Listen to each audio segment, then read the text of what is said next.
Recording 32.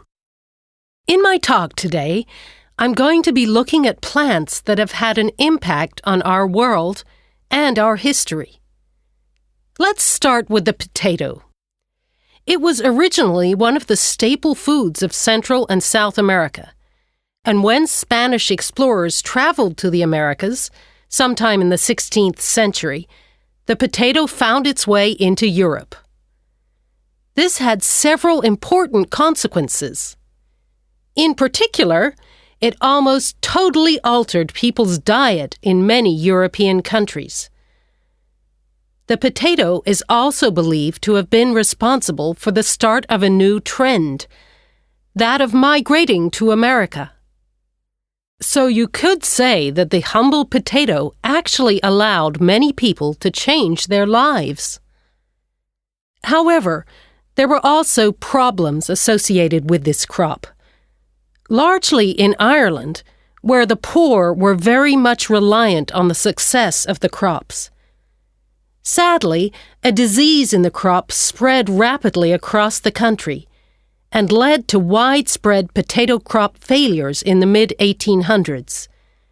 This meant that millions suffered from starvation as a result. Let's move on to look at another plant from the same part of the world, the tobacco plant. This originated in the Americas and had an enormous influence on the way North America developed in the 1800s. It's famed for being the original cash crop there and for funding a great deal of the development that occurred during this time.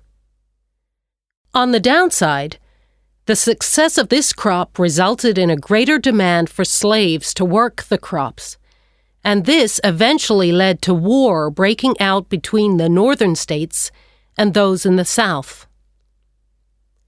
Now, the next plant I'd like to mention is one known and used all around the world: tea.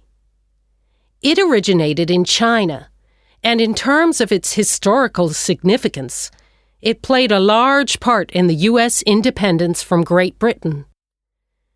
This came about because the British government declared that the colonies had to pay a tax on the produce brought into America. It was because of the protest against these taxes that the American Revolution came about. The final plant I'll look at today is the white mulberry. Again, it originated in China and had an enormous influence on development in this part of the world, in particular in establishing trade between the East and the West. Sadly, the increase in trade brought with it the spread of disease and weapons.